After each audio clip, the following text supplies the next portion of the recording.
Okay, part 6 of being a self-employed estate agent. And this is a key one for everyone looking at why they're doing it and their future. Why self-employed agents fail, Ian. Well, we've swapped sides since the last, so that people... We're actually filming the same day, but you changed your top, so I felt I needed to put this on, or it just looked like I wear the same clothes every day. Yeah. Mainly we're doing it just to annoy our editor. And that's the attention to detail that means you don't fail. However, why do people fail? Well, I mentioned laziness on the people that shouldn't do it. Ultimately, that is a big part of it, I think. And it's not, I don't mean that's the reason why everyone fails, but that will not help you. You've got to be prepared to roll your sleeves up and get stuck in. We've mentioned before that in the early parts of Avocado, we were in an office smaller than this podcast room, beavering away for 15 hours a day. I remember leaving the Regis office in the AMs, kind of opening the laptop quickly first thing when I woke up in the morning, and then driving straight over, maybe having 5 or 6 hours sleep max. And you've got to do the grafting. So if you're going into it with a lazy mindset and the fact that things will just happen, they will not just happen unless you force them to happen. Are self-employed models overselling the dream in that case?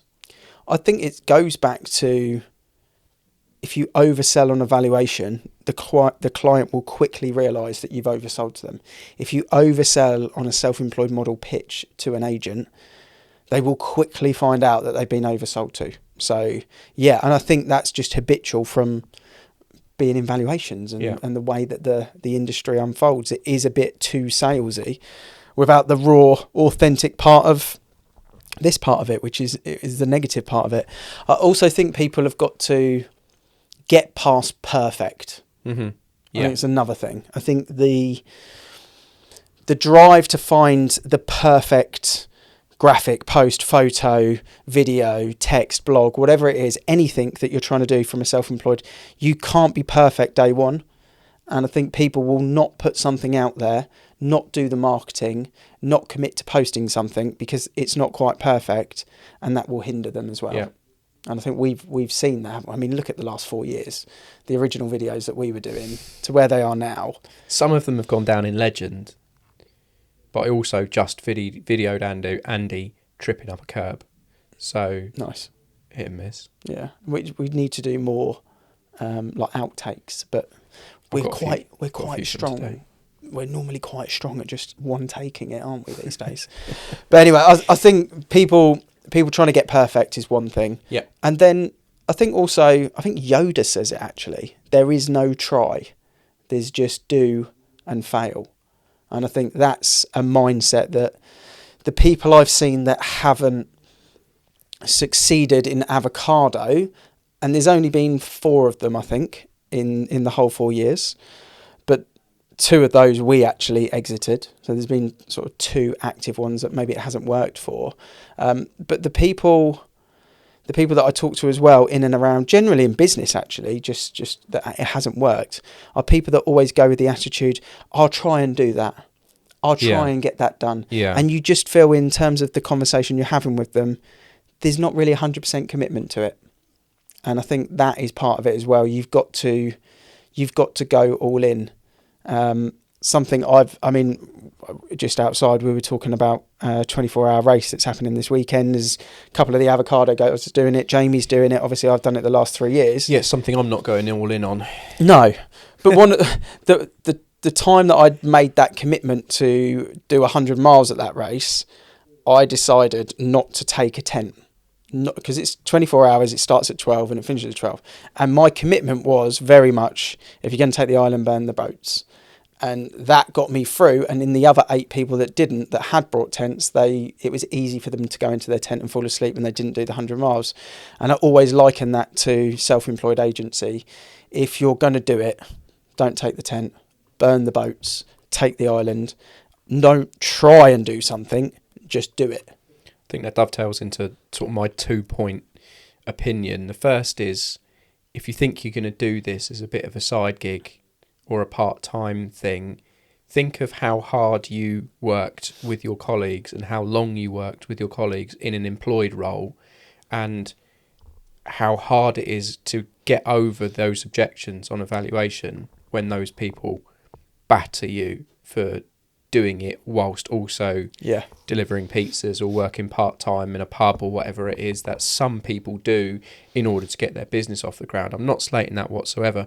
I just don't think it's the right way of launching a business. Like you, I think it's all in or nothing is the only way to make it successful, rather than just about scrape through. And the second thing, it's going to sound harsh when I say it out of context, but stop lying to yourself. I think people will say things almost like they're in an interview and then try and convince themselves it's true. So when we launched as self-employed estate agents, when we launched the brand of Avocado, we were brutally honest with ourselves and said, if all else fails, if everybody hates pink, if everybody hates hoodies, if everybody hates the brand and we get no listings, how big is our network? How can we just run this based on selling houses for friends, family and acquaintances? And we pretty much listed about £60,000 worth of business each that we would do in the first 12 months, knowing of friends and family who were going to move. Whereas I've met other people and we've said, what's your network like? And they've said, yeah, really great, blah, blah, blah. They're nothing. They generate nothing. Because they're lying to themselves, they just want to give you the right answer rather than give themselves the honest answer. Yeah. And that's a really big... Are you going to... If you don't know anyone in your town and you're not part of anything, why would anyone feel associated to you in your first 6 months of business? It's harsh, but I think it's fair. It's very fair. We often laugh about... I don't know when the phrase came in, but if you're going to be a success at this, you've got to do everything all the time really well. Yeah. And I think the people that unfortunately fail in the self-employed game, when it's their own fault, I know, some people get oversold to with different models and stuff, but from our experience, the people that have failed are the people that haven't been prepared to do everything all the time it needs to be done, and maybe not very well, not learnt the skills to get better at it. I also think there's a certain type of mindset out there where people want to go the hard way around for it to have been their way of doing it. They're not prepared to follow how other people have done a successful blueprint, how other people have gone down a successful path, because it's not their way. They want to prove the system wrong. Yeah. And I think that is a mind block that will cause people to waste a lot of time and a lot of money and potentially fail as well. I don't know what your view is on that. Yeah, I agree. If there's a proven path, that's a worn path, well, you should take a good look at it before inventing your own way around the mountain, or whatever the phrase is going to be. We've got agents in Avocado who turn over in excess of £500,000. If I was just starting as an estate agent, self-employed, I'd be taking a good look at what they do first, not what I think I can do. Put your ego to one side. They've done it really, really well. Let's take at least a bit of what they do, because it's got to be working. Yeah. Two of the agents that we speak about there, it didn't work out for, and they ended up, in fact, one we exited and one exited, may come back, exited, and both of them said to me after 3 months, when it wasn't quite clicking on the marketing, I did the opposite of what you told me to do.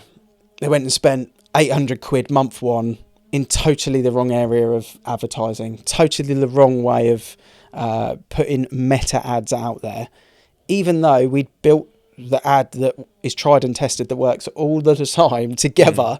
They'd switched it off and done a different version, and both times it didn't work. But there's no coincidence that if it's worked 30 times before in any marketplace for all different types of personalities, then that's the one you follow. That's the one that works. So keep going with it. Don't try and reinvent something that's, if it ain't broke, don't fix. It's a bit of that for me. So I think people have to be really careful with that, because it could be increasing a failure rate. The other thing is, I think, is asking for help. Yeah.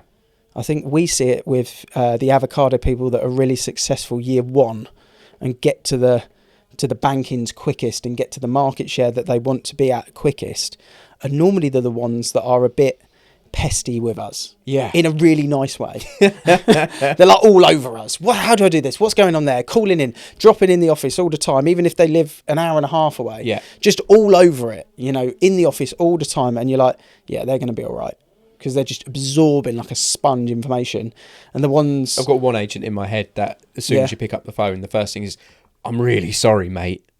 And you're going to know exactly who it is, because it's just ask questions all day, every day. But that gives me confidence that they're reaching out, they're touching base, they're being consistent, they're trying to improve, and they're looking for reassurance. I'm trying to do this, and this is how I'm doing it. What do you think? Yeah. Nothing wrong with asking that question 10 times a day. We had a WhatsApp this morning because 2 of the partners hit an anniversary and dropped it in to kind of say, well done, guys. What an amazing 3 years it's been. And one of them said, you guys have been like fathers to us. Yeah, knowing who it is, it's quite a creepy message. A little bit. But it was also a bit like, wow, because the amount of support that is offered out from HQ and the amount of support that we want to give people, we do want to give our time to people, and we do proactively try and give our time to people. And some people take you up on it and absorb it and utilise it and leverage it for their own business, which is what we want. And some people don't. And I'm sure that's the same across the country with self-employed. Is don't be in a silo. Don't don't go into your little World War II bunker in your head and just be you and the tin hat. Just be out there. Ask it. Talk to people, absorb it, even if you're part of other models, pick our brains, like we want this to be a success, this part of the industry. So I think that in a nutshell is a whole selection of reasons why sometimes people fail. One last point, and it's quite controversial. Okay. It's a question for people when they're becoming self-employed is, are you attractive enough? You'll obviously always tell me that you are. You got quite. I didn't think you were maybe talking about. I'm not talking about appearance. Yeah, this is genetics. I was. Yeah. This is just how it happened. No visits to Turkey were taken. Are you attractive enough to the public? What is it about you that will make the public want to use you? And the people I see fail haven't got the attraction because either they don't know who they are, or they're not self-confident enough, or they're not giving a strong enough message. I think that's key. I think that So that last you get part it is in, key. am I attractive enough? What have I just said? Why am I saying it? Who am I going to attract? Who's my audience? Who am I actually talking to here? Because you can't talk to everyone all of the time. Absolutely. And I think you attract people normally that are fairly similar to yourself. Yeah. So you have to be brutally honest with yourself. Who am I? What do I want to be portrayed as? How am I going to come across authentic and honest? Because with that comes trust. Yeah. And with the trust then attracts the person that you want to attract. And you have to go through that cycle of identity. We talk about what do you want your 3 messages to be when an agent launches? What do you want to be known for in your town, in your village? And that's then how you attract the right people. So I think it's a really good point, and it's something that you have to get it right. And as estate agents, it's known in the industry, get market share, get boards up, get the pie chart, get the slice, be the big one. But to do that, you have to ultimately be vanilla, and if there's 100,000 completions a month in the industry going on across the country, if you broke those down to 100,000 different properties, 100,000 different people, which segment do you want to talk to? Because you don't need to talk to the whole lot, because you ain't going to get the whole lot. And you don't have the time either. No. So just talk to the people that are going to relate to you. So yeah, there's a whole big list of reasons why people fail. And if you're about to start it, or you're about to do it, or you're in the process of just kicking it off, just don't fall into the trap that I'm sure a lot of people do fall in that we've just mentioned. Part 7, the final part of this series. The conclusion. Yeah, is a big one. So make sure you check it out. These are our lessons that we've learned over the last 4 years, and why we have a 90% plus success rate in the self-employed game, which I reckon is up there. So that's the next episode. Check it out.